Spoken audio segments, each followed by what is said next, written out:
English का lecture start करेंगे। English में हम 3 बेसिक टॉपिक्स पे डिस्कशन करेंगे। पहला है ग्रामर, दूसरा है लर्निंग और तीसरा है रीडिंग। ठीक है, ग्रामर हम बिल्कुल बेसिक से स्टार्ट करेंगे एग्जाम के पॉइंट ऑफ व्यू से। लर्निंग, ग्रामर में बहुत सारे टॉपिक्स होते हैं, जैसे सेंटेंस हो गया, आर्टिकल्स हो गया, एक्टिव पैसिव हो गया, स्पीच हो गई, पार्ट्स ऑफ सेंटेंस हो गए, एक्सेट्रा। सब एक 1 बाय 1 हम सब डिस्कस करेंगे। लर्निंग में क्या होता है? लर्निंग में होता है पैराग्राफ,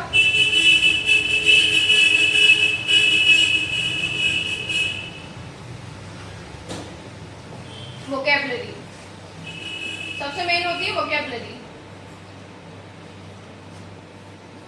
ये थोड़ी सी बोरिंग होती है, लेकिन हम ये भी पढ़ना सीखेंगे तो अगर समझ में आ जाएगी तो अच्छी लगने लगेगी। रीडिंग, यहाँ पे होता है कंप्रहेंशन। रीडिंग में कंप्रहेंशन, ये थोड़ा सा सबको बोरिंग पार्ट लगता है, इसको हम सबसे लास्ट में पढ़ेंगे। ठीक है, आज हम ग्रामर से स्टार्ट करेंगे।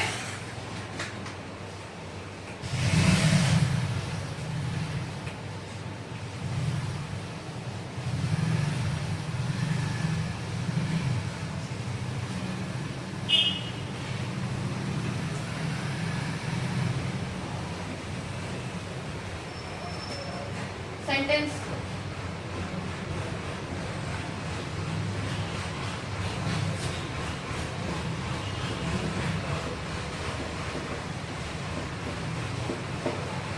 सेंटेंस होता क्या है? जो हम बोलते हैं, मतलब जो हम बात करते हैं, जो हमने कहा है, उसका अर्थ, मतलब हमने जितने भी शब्द बोले हैं उनका एक लाइन से क्या अर्थ निकल रहा है, उसको हम सेंटेंस बोलते हैं। ठीक है, समझते हैं? The group of words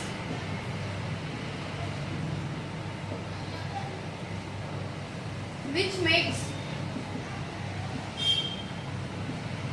complete sense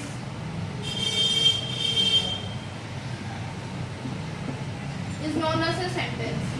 ये इसकी डेफिनेशन हो गई।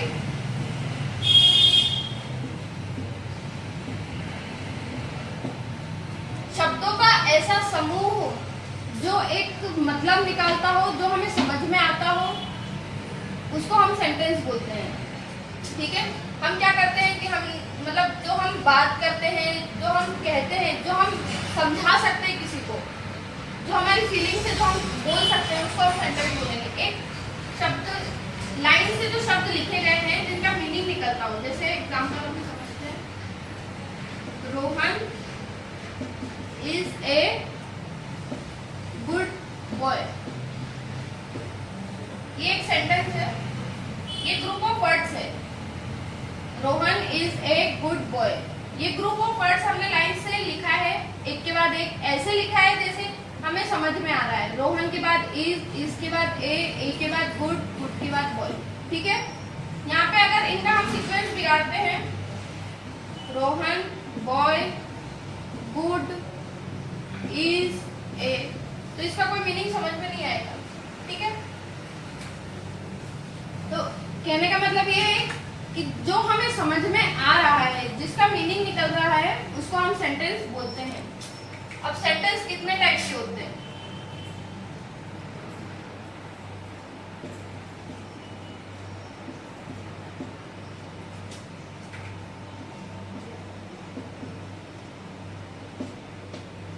सेंटेंस बेसिकली 5 टाइप के होते हैं। पहला असर्टिव सेंटेंस,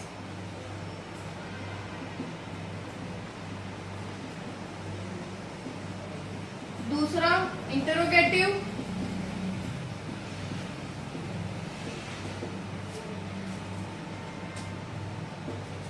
तीसरा ऑप्टेटिव, चौथा इंपरेटिव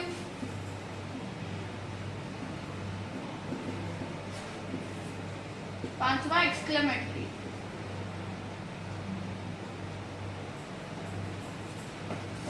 ठीक है, असर्टिव, इंटरोगेटिव, ऑप्टेटिव, इंपरेटिव और एक्सक्लेमेटरी। अब इनको वन बाय वन हम ये भी समझ लेते हैं।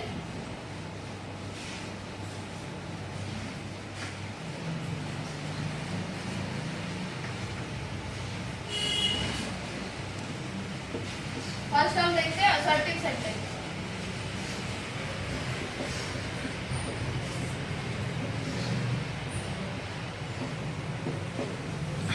असर्टिव सेंटेंस क्या होता है?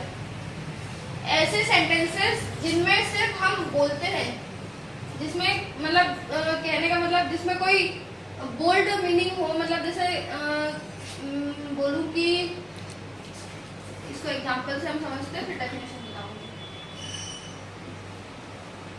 राम इज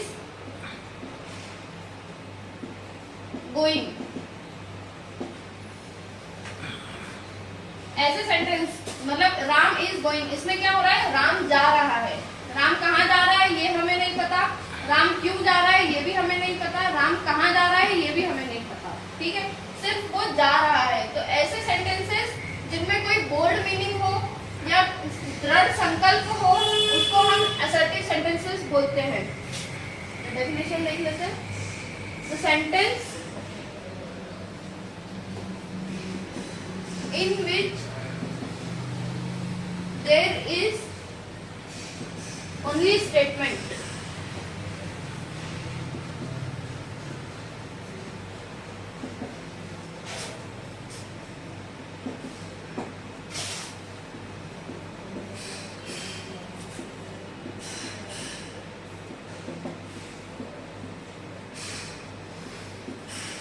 ठीक है। The sentence in which there is only statement is known as assertive sentence. Examples. इसमें एक चीज और है, ये सिर्फ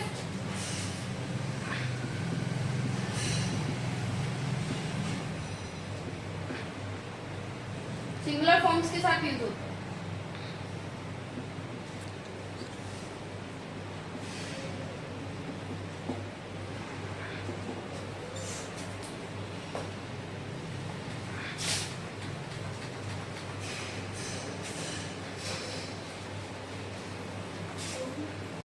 असर्टिव सेंटेंस के एग्जांपल्स हम देख लेते हैं। Ram is reading book, he is going, etcetera. कहने का मतलब ये है कि जहाँ पे हमको पता चले कि इंसान क्या कर रहा है, बट हमें ये कंफर्म ना हो कि वो क्यों कर रहा है, कैसे कर रहा है, कब कर रहा है। ठीक है, वो सेंटेंस होते हैं असर्टिव सेंटेंस। अब नेक्स्ट हम देखते हैं इंटरोगेटिव सेंटेंस।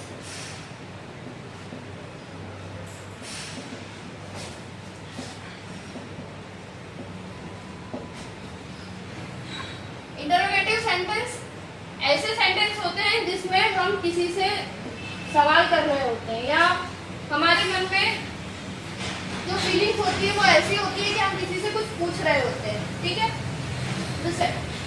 तो the sentence in which there is possibility of asking questions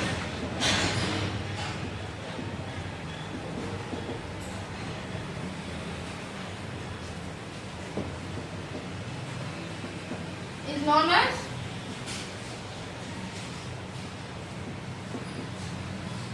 interrogative sentence.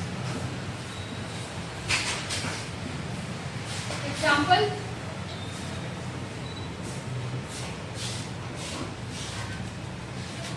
what are you doing?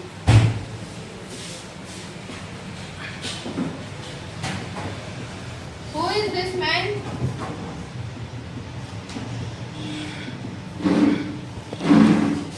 Near me.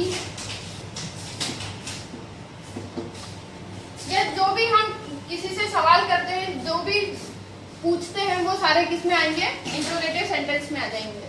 ठीक है, बहुत इजी है, सिंपल सा लॉजिक है। सेकंड हम देखते हैं, इंपेरेटिव सेंटेंस।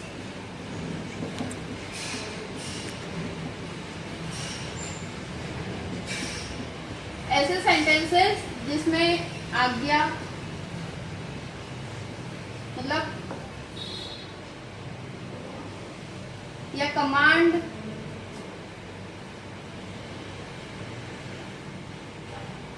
या एडवाइस या request,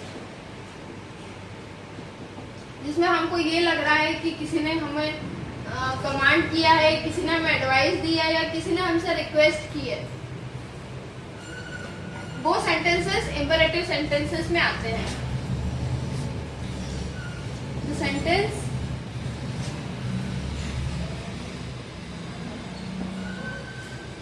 sentences in which one commands,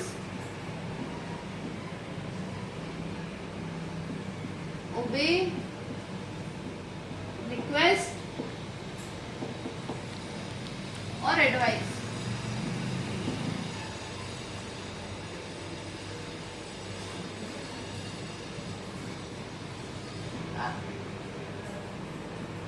known as imperative sentences।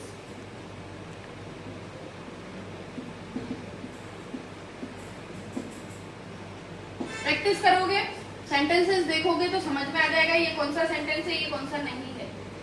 Example से समझते हैं। Please give me your pen. इसमें क्या कर रहा है, वो आपसे रिक्वेस्ट कर रहा है कि आप उसको अपना पेन दे दें। यहाँ पे कौन सा आ गया, ये रिक्वेस्ट आ गया।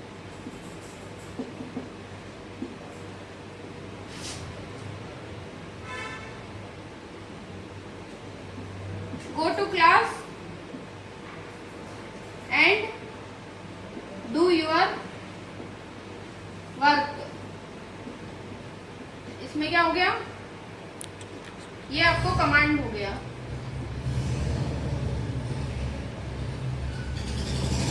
ये कमांड हो गया।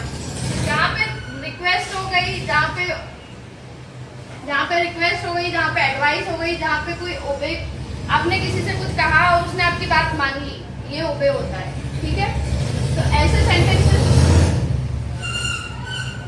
सारे इंपेरेटिव सेंटेंस के अंदर आते हैं। ठीक है, अब हम नेक्स्ट देखते हैं exclamatory sentence.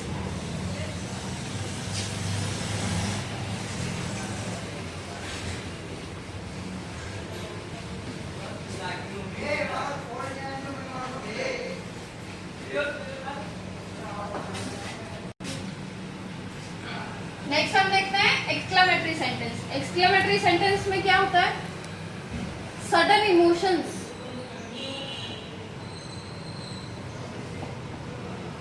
our sudden emotions like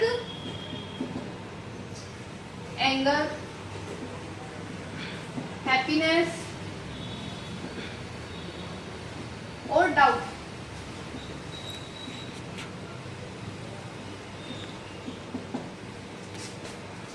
are known as,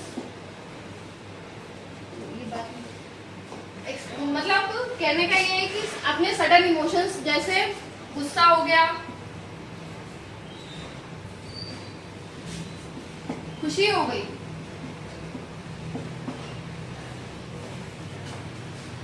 या हमें किसी पे कोई डाउट है, शंका, या हमारी अंदर की जो भी सडन फीलिंग्स है, जो अचानक हमारे इमोशंस बाहर आते हैं, उसको हम एक्सक्लेमेटरी सेंटेंस बोलते हैं। सॉरी, डेफिनेशन में लिख देती हूँ। The sentences in which our sudden emotions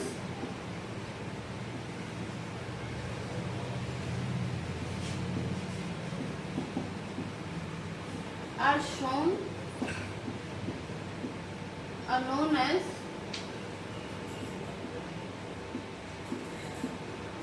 exclamatory sentences.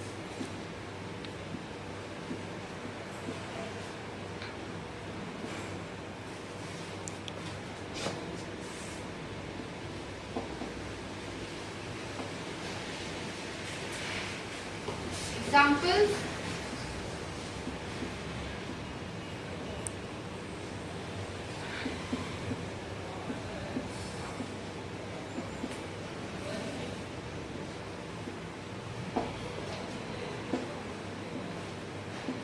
इसमें क्या है? एग्जाम्पल देखो, hurray we won the match. ये क्या है? ये सडन फीलिंग है, खुशी वाली, है ना? मतलब कहते नहीं कि एकदम से कि वाह यार हम तो मैच जीत गए, ये वही चीज है। ठीक है, तो ऐसे जितने भी सेंटेंसेस जिसमें आप अचानक से कुछ भी बोलते हो, जो अचानक से आपके मन से जो वर्ड्स निकलते हैं, जो सेंटेंस निकलते हैं, उसको हम एक्सक्लेमेटरी सेंटेंस के अंदर लेते हैं। अब लास्ट है optative sentence.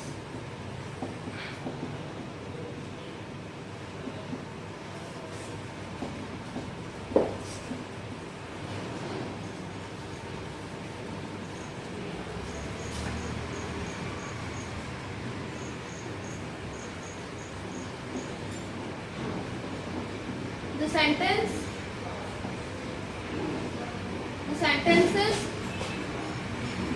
in which feelings of hurt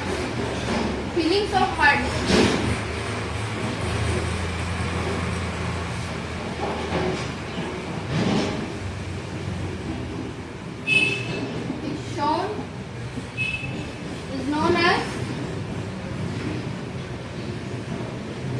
optative sentence.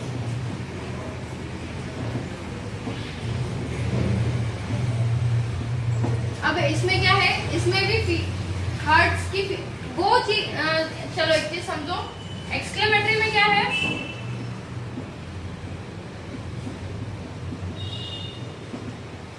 Emotions है, इमोशंस भी नहीं, रिएक्शंस। और ऑप्टेटिव में क्या है? फीलिंग्स। वो था डिफरेंट थिंग्स, मतलब दोनों अलग अलग चीजें हैं, समझना उस चीज को। ठीक है, इसको मैं एग्जांपल से समझाती हूँ। I wish you win the match.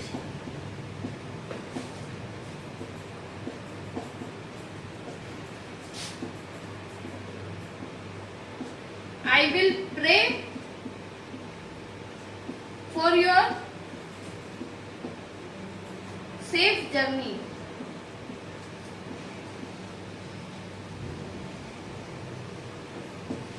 Differences क्या है?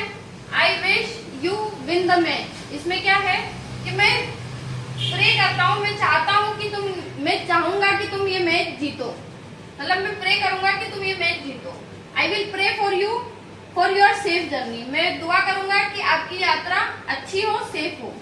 तो दोनों में डिफरेंस ये है कि उसमें आप अपने इमोशंस शो करते हो और इसमें आप फीलिंग्स शो करते हो। ठीक है, तो ये 5 टाइप्स हैं सेंटेंसेस के। आई होप आप लोगों को अच्छे से समझ में आया होगा। नहीं समझ में आया तो आप क्वेश्चन करना, पूछना अपनी डाउट्स, मैं क्लियर करूंगी। एक लास्ट चीज देखते हैं, हमने टाइप्स ऑफ सेंटेंस पढ़ लिए, व्हाट इज सेंटेंस पढ़ लिया, इसके टाइप्स पढ़ लिए। अब पढ़ते हैं पार्ट्स ऑफ सेंटेंस। 2 मिनट का और है, समझते हैं। ठीक है, पार्ट्स ऑफ सेंटेंस।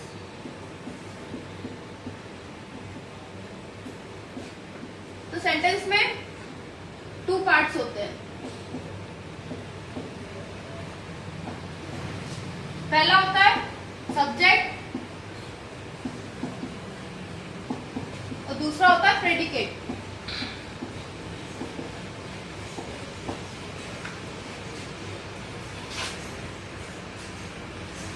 सब्जेक्ट क्या होता है?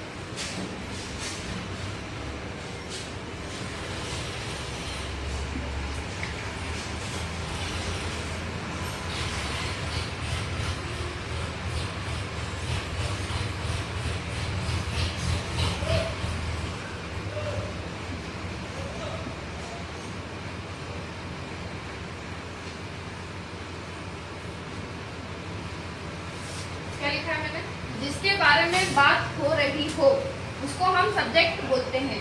कहने का मतलब ये, एग्जाम्पल से समझते हैं।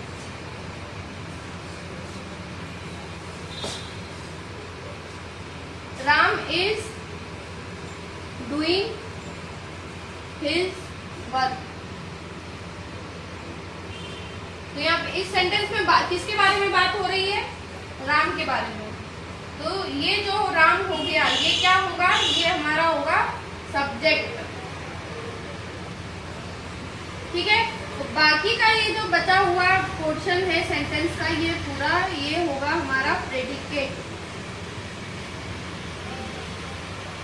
मतलब ये हो गया हमारा कर्ता, ये हो गया विधेय। हिंदी में इसको विधेय बोलते हैं। ठीक है, बस इतना सा ही था। जिसके बारे में एक सेंटेंस में बात होती है उसको हम बोलते हैं सब्जेक्ट, और जितना भी पोर्शन बाकी का बचा हुआ होता है सेंटेंस का उसको हम बोलते हैं प्रेडिकेट। ठीक है, ये हमारे टाइप्स भी, ये था हमारे टाइप पार्ट्स हो गए। हमने उसके टाइप्स पढ़ लिए और व्हाट इज सेंटेंस है वो भी पढ़ लिया। आई होप आप लोगों को क्लियर होगा। आपको अगर कोई भी डाउट है तो आप पूछ लेना। ठीक है, थैंक यू।